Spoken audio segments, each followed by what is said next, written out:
Se você está com fome, talvez seja a hora de pedir uma pizza pelo Uber Eats ou algo assim. Mas quem sabe? Isso pode acabar terrivelmente mal, tanto para a pessoa que recebe a comida, quanto para o entregador. Vamos descobrir juntos. Então, acomode-se e deixe a escuridão tomar conta. Meu pai teve muitos empregos na vida. Ele foi veterinário, supervisor de carne, uma mistura entre açougueiro e dono de matadouro, fazendeiro, executivo de uma usina e pregador. Quando dirigia sua planta de processamento de carne, ele costumava fazer entregas a domicílio para alguns de seus clientes. Um dia, quando eu tinha 7 ou 8 anos, ele fez uma entrega a domicílio no caminho de volta da planta. Ele entrou em casa e se limpou. Enquanto jantávamos, ele começou a falar sobre a entrega estranha que havia feito. A casa para onde ele foi era recém-construída e pertencia a um casal jovem com um filho cerca de 5 anos mais velho do que eu. Quando meu pai chegou com a entrega, eles o convidaram para entrar. Meu pai, um cara muito amigável que nunca conhece um estranho e nunca recusa um convite para entrar e conversar e compartilhar uma cerveja, começou a conversar com o casal sobre seu filho. Ele comentou que o menino era muito estranho, mas atribuiu isso ao fato de que o garoto provavelmente estava passando pela puberdade. No entanto, ele notou algo realmente estranho. Os pais nunca deixavam o menino sozinho em nenhum lugar da casa. Se ele entrava em seu quarto, a mãe se levantava e ia com ele, ou o pai ficava parado do lado de fora da porta. Outra coisa que ele notou foi que cada porta tinha uma fechadura que precisava de uma chave para ser operada. Cada porta, armários, banheiros, quartos, todas as portas. Ele achou isso tão estranho que mencionou a um amigo que trabalhava no DCFS, Serviço de Proteção à Criança, mas nunca foi feito nada a respeito. Eles apenas disseram para ficar de olho. Ele também conhecia o médico do menino e mencionou algo a ele sobre a situação. O médico disse para ficar de olho também, mas novamente, pelo que sei, nada foi feito.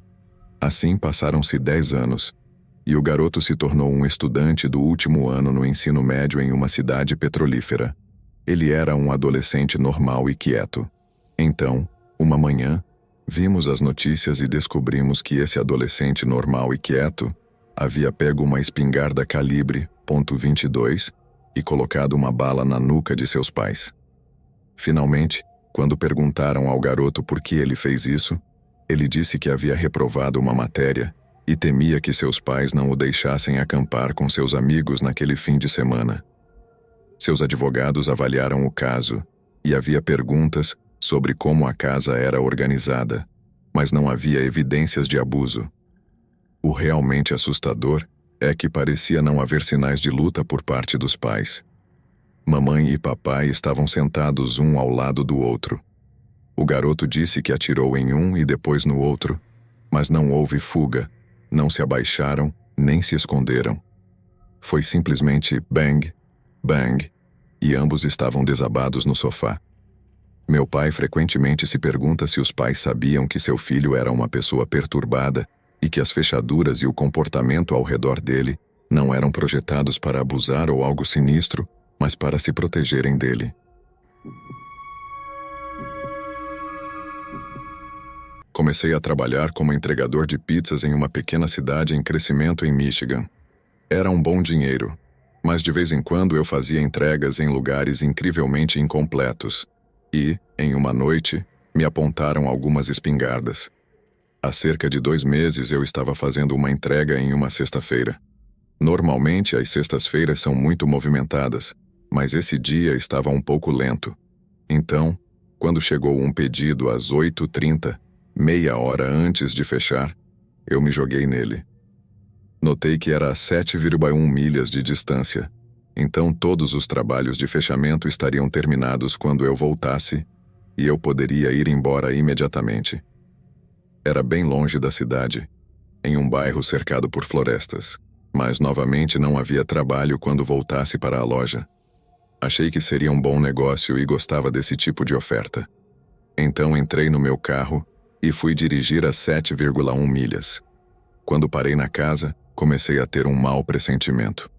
A casa estava em um pequeno bairro estilo parque de trailers ao lado de um lago, do tipo em que todas as casas estão a uma boa distância uma da outra, provavelmente com um problema de drogas, e estava completamente escuro.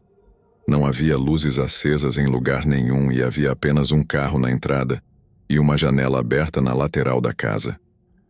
Estacionei atrás do carro na entrada e fiquei sentado lá por um momento. Algo estava errado.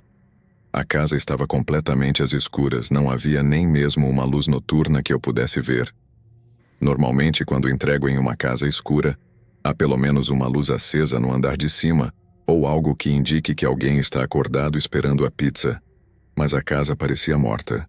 No entanto, coloquei o carro em ponto morto, desliguei o motor, peguei a pizza pequena mais barata que tínhamos e saí sem as luzes acesas. Não havia nada. Eu mal conseguia ver a casa. A única luz era a da lua tênue. Caminhei até o alpendre, passei pela grande janela aberta em direção à porta da frente. Quando cheguei à porta, vi que ela estava entreaberta o suficiente para ver o vazio da casa. Pensando em todos os filmes de terror que já havia assistido, voltei correndo para o meu carro. Sou um cara pequeno e bem constituído, mas apesar dos meus ombros largos e do meu moletom folgado, sou frágil e mal consigo lutar contra um cachorro pequeno. Entrei no carro e liguei o motor. Meus faróis iluminaram a casa e quase simultaneamente as luzes da sala atrás da porta grande e da janela aberta se acenderam. Um único cara olhou para fora e caminhou até a porta da frente. Eu estava nervoso e considerei minhas opções. Se eu fosse até a porta, poderia morrer. Se não fosse, poderia ser demitido. Isso significava que não haveria peças novas para o carro, nem dinheiro para gasolina, nem encontros legais com minha namorada sentada em casa fazendo trabalho escolar virtual. Tirei o carro do ponto morto e saí, deixando o motor ligado para que, se precisasse, pudesse correr de volta e partir imediatamente. Caminhei até a porta, e lá estava o homem, que a abriu completamente enquanto eu me aproximava. Olhei bem para ele. Não devo julgar uma pessoa pela aparência física, mas a cabeça desse cara estava bem raspada e coberta de tatuagens. Ele usava um par de jeans cinza e uma camiseta branca. Ele estava carrancudo e me olhava fixamente nos olhos. Olhei além dele por um momento para dentro da casa, que estava completamente vazia. Quando cheguei perto o suficiente para começar a abrir a sacola da pizza, ele começou a estender a mão em volta da cintura. Eu parei. Ele me olhava com o sorriso mais perverso que eu já tinha visto. Sabia naquele momento que estava prestes a morrer. Sempre ouvi dizer que sua vida passa diante de seus olhos. Pensei na minha namorada, que não saberia o que aconteceu. Meu trabalho deixaria de existir com o meu desaparecimento, assumindo que meu corpo nunca fosse encontrado. Meu pai se arrependeria de ter dito que estava feliz por eu conseguir esse trabalho seguro. Foi então que ouvi o som distinto de cascalho debaixo dos pneus. Minha única chance pateticamente pequena de escapar estava rolando para longe, e eu nem olhei para o carro para saber. Lembro-me que a parte do meu carro que estava danificada era o freio de mão. Olhei para o homem e estava prestes a dizer, vá-se, imprecação, quando ele olhou para o meu carro. Então, ouvi o som de um carro rolando. Estava se aproximando. Os olhos do cara se moveram da entrada para trás de mim. Finalmente olhei por cima do ombro. Meu carro havia rolado para trás e parado suavemente perto da caixa de correio da casa. Olhei para o cara, que tinha uma expressão nervosa. Ele olhou para mim e franziu a testa novamente. Tirou a mão da cintura, enfiou a mão no bolso da frente, pegou $12 e me entregou. Entreguei a pizza e o vi bater a porta. Corri de volta para o meu carro, praticamente arrancando a porta ao tentar entrar. Olhei para a casa e o homem estava parado na janela da frente me observando.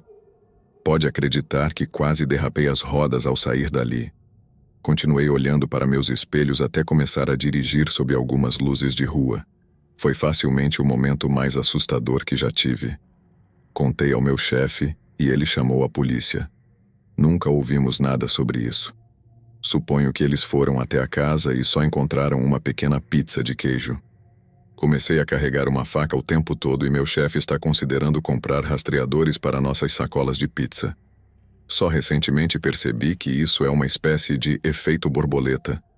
Pensei que era a pior coisa que poderia ter acontecido. A transmissão estragada. Xinguei a Volkswagen por projetar uma transmissão automática tão terrível. Mas, se essa transmissão ainda funcionasse, eu ainda teria aquele carro quando isso aconteceu. Eu teria estacionado o carro e ele teria ficado lá enquanto isso acontecia. Não tenho dúvida de que aquele homem estava planejando me matar. Portanto, a engenharia alemã da VW salvou minha vida de ser assassinado. Há cerca de 12 anos, em um subúrbio de Baton Rouge, havia um assassino em série à solta. A piada comum em nossa loja era que poderia ser um de nós, porque os assassinatos aconteciam dentro e ao redor da nossa área de entrega. Havia um motel ao lado de um complexo industrial remoto, bem ao lado da rodovia. Todos odiavam fazer entregas lá, pois na maioria das vezes eram para pessoas suspeitas ou caminhoneiros, e nenhum deles dava gorjeta. Fiquei preso a uma entrega por volta das 11 horas da noite de uma sexta-feira. Quando me aproximei do quarto, pude ver que a porta estava entreaberta. Bati e disse, "Olá", mas não houve resposta. Através da fresta, pude ver uma pessoa sentada, então empurrei a porta um pouco mais. Era uma mulher nua e desleixada de meia-idade, amarrada a uma cadeira, vendada e amordaçada. Ela acenou como se reconhecesse minha presença e virou a cabeça em direção à mesa de cabeceira. Havia um bilhete e um pouco de dinheiro sobre ela. Olhei rapidamente ao redor do quarto e não vi nenhum sinal de mais ninguém, ou seja, da pessoa que a havia amarrado. Li a nota, que dizia algo como: "Este é nosso 20º aniversário, e esta é a minha fantasia. Por favor, olhe o quanto quiser, mas não toque. Fique com o troco. PS. Meu marido está escondido e observando, então não tente nada." Havia uma gorjeta de $20. Pensei com certeza que essa seria minha última entrega. Peguei o dinheiro, deixei as pizzas na cama e recuei lentamente. Nunca me senti tão assustado na vida. Felizmente, não houve nenhum assassinato naquela noite. Sou entregador de pizzas, e esse incidente ainda me deixa perplexo até hoje. Era uma noite de fim de verão, por volta das 10h30 da noite em agosto, há 2 anos. Enquanto percorria um bairro rico para entregar pizzas na área, geralmente bem iluminada, havia zonas escuras em todos os lugares. Naveguei entre os grupos de apartamentos e encontrei um desses pontos pouco iluminados, onde precisei confiar nos faróis do meu veículo para localizar o número correto do prédio. Minha atenção estava completamente focada em tentar encontrar o endereço correto, o que me deixou um tanto alheio ao meu entorno. De repente, a apenas 1,5 metros de distância do meu carro, vi 2 pessoas no meio da rua completamente nuas. Não foi uma visão alarmante, mas uma que me deixou totalmente desconcertado. Eles pareciam absortos na presença um do outro, trocando olhares sem se mover 1 centímetro. Embora a visão não me deixasse desconfortável, gerou inúmeras perguntas em minha mente. No entanto, eu tinha um trabalho a fazer, então manobrei meu carro ao redor do casal imóvel e me dirigi ao local do cliente. Ao chegar ao destino, esperei pela chegada do cliente, mantendo um olho atento no retrovisor para garantir que o casal nu não se aproximasse de mim, nem causasse qualquer transtorno. À medida que os minutos passavam e a ansiedade aumentava, comecei a me impacientar, até que finalmente o cliente abriu a porta. Entreguei rapidamente a pizza enquanto mantinha uma vigilância sutil sobre o casal. Quando deixei a casa do cliente e olhei para onde o casal estava, eles tinham desaparecido sem deixar rastro, como se tivessem evaporado. Isso me deixou sem respostas nem explicações. Eles não poderiam ter ido a lugar nenhum tão rapidamente. Tenho certeza disso. Esse mistério permanece comigo, e me pergunto o que diabos vi naquele dia. Quase fui baleado ou esfaqueado enquanto entregava pizzas. A área da cidade de onde veio o pedido era complicada. Deixe-me dar um resumo. Era uma área bastante pesada de metanfetamina. Além disso, a cidade onde frequento a universidade e trabalho entregando pizzas para pagar o aluguel foi absolutamente devastada pela política de Reaganomics e nunca se recuperou. Várias instituições mentais na área foram fechadas nos anos 80, em parte devido à falta de financiamento federal, e os residentes não violentos simplesmente foram deixados à própria sorte. Além disso, a indústria manufatureira morreu, houve um derramamento químico de alguma natureza e uma infraestrutura precária. Em outras palavras, era um lugar bastante desolado. Eu entregava pizzas em um endereço onde um garotinho de fralda pagava pela pizza porque o único adulto presente estava desacordado em um canto por algum motivo desconhecido. Em seguida, ia para uma casa de fraternidade onde um grupo de jovens de famílias ricas de Long Island, bêbados, zombava do meu uniforme antes de me dar uma gorjeta, geralmente uma quantia absurdamente baixa. Eu costumava trabalhar no turno de fechamento da Pizza Hut. Foi o local do único caso de assassinato resolvido na minha cidade. Um garoto chamado Randall foi assassinado enquanto fechava uma Pizza Hut e roubaram o local. Não o encontraram até a manhã seguinte. De qualquer forma, todos que trabalhávamos no fechamento sabíamos que o lugar estava assombrado e que Randall ainda estava por aí. Bem, uma noite estava só eu em outro fechamento quando ouvimos passos acima de nós e podíamos ver a poeira caindo do teto a cada passo. Mas não havia ninguém além de nós. Estávamos fechando a loja e vi alguém parado no balcão com uma camiseta antiga da Pizza Hut nos olhando. Então, eu disse que estaria com ele em um momento e chamei meu colega mais próximo que estava assistindo às câmeras. Ele nunca viu ninguém entrar ou sair e a porta nunca foi batida para nos alertar. Voltamos e ele ainda estava lá. Eu me virei para verificar os pedidos e ele havia sumido. Estava bastante assustado e meu colega de trabalho disse: "Bem, agora você conheceu oficialmente o Randall. Ele é um bom fantasma, sempre diga boa noite a ele." Depois disso, trabalhei na Domino's e tivemos que incluir um cara na lista negra porque ele estava obcecado por mim. Ele entrava e perguntava se eu estava lá. Se eu não estivesse trabalhando naquele dia, ele simplesmente aparecia no dia seguinte. Se eu estivesse em uma entrega, ele esperava na loja. Ele me dizia que me amava e me convidava para sair. Ele era muito viciado em heroína e deixava isso bem óbvio. A última vez que fiz uma entrega na casa dele, ele pediu cerca de $40 em comida e bebida e continuou tentando me dar $100, apesar de eu ter dito várias vezes que não tinha troco. Aparentemente, ele roubou o celular da avó e não quis devolvê-lo. Ele e seus primos ficaram gritando uns com os outros o tempo todo enquanto eu esperava para receber notas menores.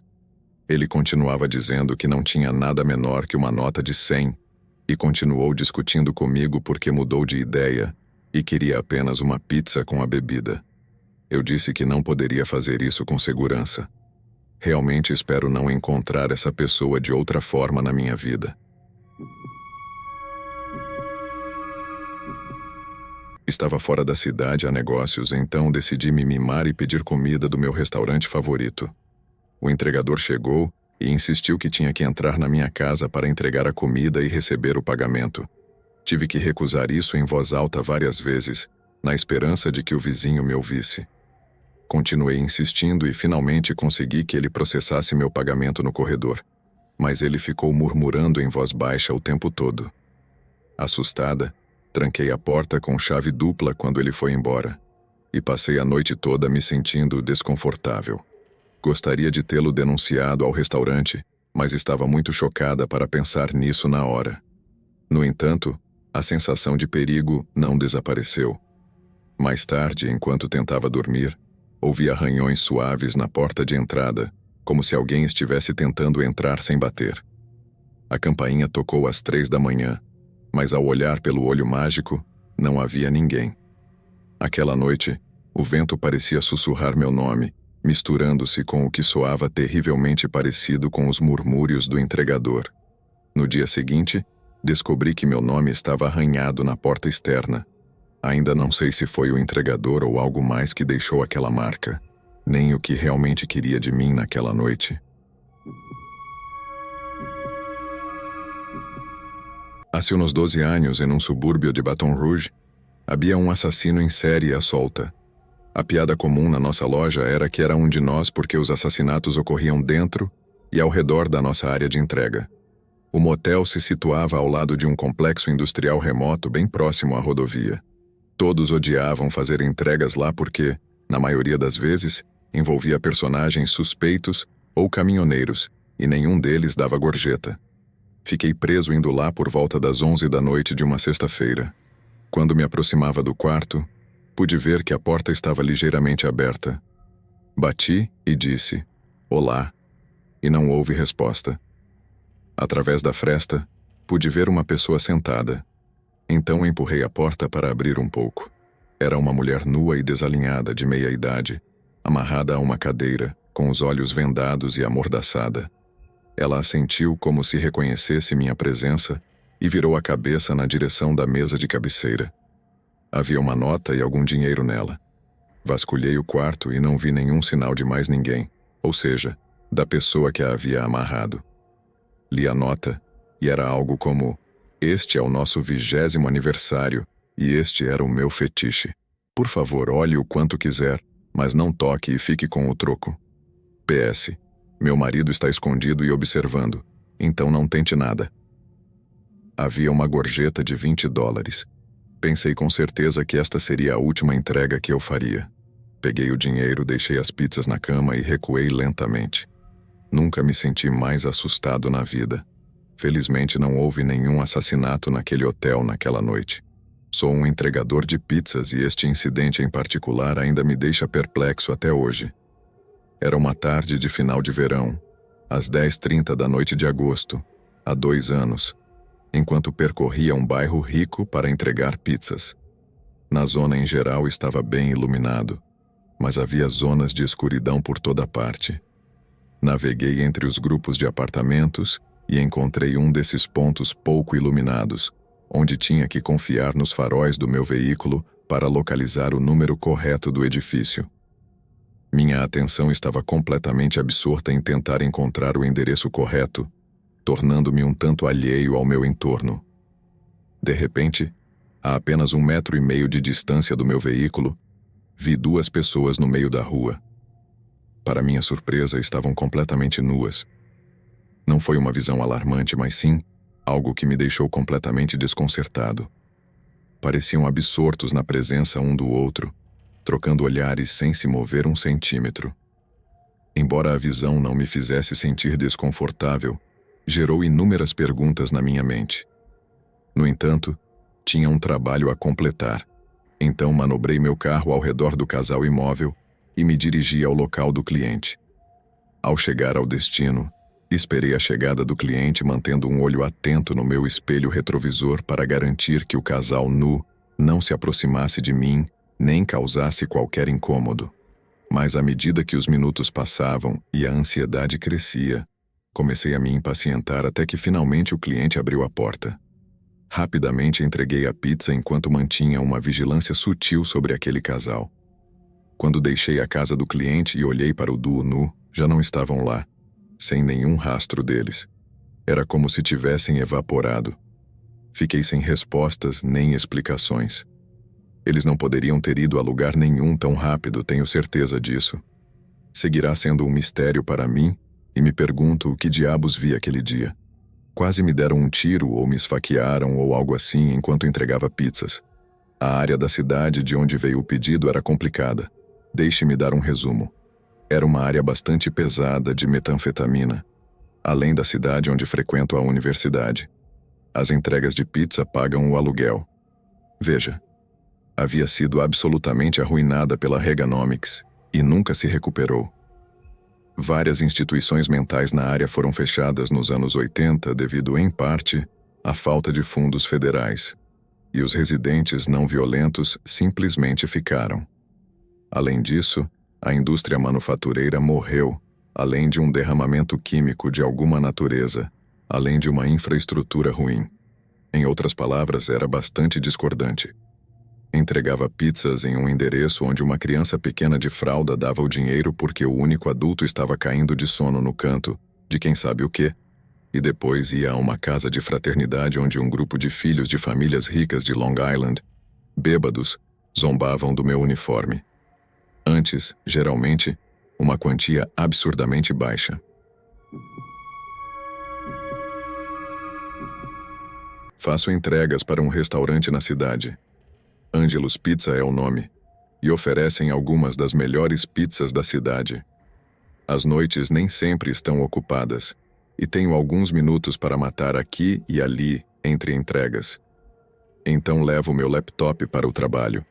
Escrevo música e ocasionalmente jogo xadrez para preencher os espaços. Era sábado à noite, e surpreendentemente não estava muito ocupado. Por volta das 11 da noite, quando uma entrega é feita, meu chefe me entrega a comida, e eu saio pela porta dos fundos em direção ao meu carro. Uma curta viagem de 7 minutos é impulsionada pelo delicioso aroma da pizza de bacon canadense com cogumelos fritos e pelos gritos da minha música, o que me dá uma breve descarga de adrenalina e me entusiasma para a última parada da noite. Chego ao endereço, que é o Heritage Inn, o único hotel em nossa cidade de aproximadamente 9.000 habitantes. O lugar está localizado nos arredores da cidade e é um hotel de 2 andares, de estilo informal, com um apelo não tão vibrante. O edifício é feito de tijolos monótonos regulares, espaçados com janelas normais e sem graça a cada poucos metros, e o telhado é coberto de telhas de cor marrom escuro. À noite, parece ainda mais sem graça, e esta noite o estacionamento está quase vazio, mas iluminado por alguns postes de luz meio apagados, o que lhe dá uma sensação desconcertante. Essa sensação me faz querer colocar estrategicamente as chaves do meu carro entre meus dedos por precaução. Paro na entrada, que tem a característica mais atraente do exterior do edifício, uma saliência de 9 pés. Entro no hotel por uma única porta e vou para a sala do zelador. Aproximo-me da recepcionista para avisar que estou subindo e tenho dificuldade em ler a mancha na placa de identificação. Digo-lhe que estou indo para a sala 101. Ela me informa que à direita do balcão há uma porta que leva à característica mais chamativa de todo o hotel, a piscina. Ela parece magnífica à noite, quando está vazia e calma, com a luz tênue refletindo na água e nas paredes bege. É um ambiente quase surreal e assustador, e no entanto parece tão atraente. Eu caminho pelo corredor, passando pelas máquinas de venda automática obsoletas e pelo quarto de lavanderia escuro e barulhento. O corredor é longo e mal iluminado como todo o resto. Felizmente, a porta das escadas está logo após o quarto de lavanderia, diretamente à direita. Enquanto subo as escadas, não posso evitar pensar na história que ouvi sobre este mesmo hotel, se era real ou apenas uma história. Ainda me dá uma sensação assustadora. Um assassinato ocorreu aqui. Uma das camareiras estava em sua caminhada diária, até não sei qual quarto, e encontrou os lençóis de ambas as camas encharcados de sangue. A polícia foi informada, mas ninguém foi encontrado no quarto, nem cadáveres foram descobertos no hotel. Havia mais na história, mas não conseguia lembrar de nada, provavelmente porque estava aterrorizado pela natureza e pelo ambiente que o hotel oferecia esta noite. De qualquer forma, a única coisa que passava pela minha mente eram imagens de um cadáver em decomposição debaixo de alguma cama ou do chão. Chego ao topo das escadas e vejo o quarto número 101 através da janela de vidro. Uma sensação de alívio me invade, sabendo que não precisarei descer pelo próximo corredor escuro. Abro a porta do corredor e paro em frente ao quarto. Olho ao redor em ambos os extremos do corredor para me certificar de que não estou sozinho. Balancei cuidadosamente a pizza e a sacola com um braço e o ticket do pedido na outra mão, justamente quando a porta se abre lentamente, revelando um corredor escuro que se aprofunda mais no quarto. Uma brisa fria roça minha pele e um arrepio percorre minha espinha. Não é apenas o ar frio que me faz tremer, mas a silhueta inquietante que vejo se movendo atrás da figura que abre a porta. A luz pisca e, por um momento, penso ver outra presença espectral deslizando para as sombras. O homem à minha frente sorri amplamente. seus olhos brilhando com um brilho que não parece completamente humano. Você tem certeza que não quer entrar? Insiste com um tom que sugere que não é realmente uma pergunta. Meu coração bate forte, e com cada fibra do meu ser gritando para eu fugir, dou um passo para trás, recuso educadamente e fecho rapidamente a porta. Enquanto me afasto a passos largos, o eco de uma risada distante me segue pelo corredor, garantindo que esta entrega será inesquecível. Chego ao topo das escadas e vejo o quarto número 101 através da janela de vidro. Uma sensação de alívio me invade, sabendo que não precisarei descer pelo próximo corredor escuro. Abro a porta do corredor e paro em frente ao quarto. Olho ao redor em ambos os extremos do corredor para me certificar de que não estou sozinho. Balancei cuidadosamente a pizza e a sacola com um braço e o ticket do pedido na outra mão, justamente quando a porta se abre lentamente, revelando um corredor escuro que se aprofunda mais no quarto. Uma brisa fria roça minha pele e um arrepio percorre minha espinha. Não é apenas o ar frio que me faz tremer, mas a silhueta inquietante que vejo se movendo atrás da figura que abre a porta. A luz pisca e, por um momento, penso ver outra presença espectral deslizando para as sombras.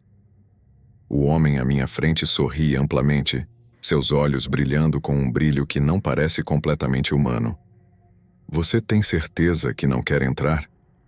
Insiste com um tom que sugere que não é realmente uma pergunta. Meu coração bate forte, e com cada fibra do meu ser gritando para eu fugir, dou um passo para trás, recuso educadamente e fecho rapidamente a porta. Enquanto me afasto a passos largos, o eco de uma risada distante me segue pelo corredor, garantindo que esta entrega será inesquecível.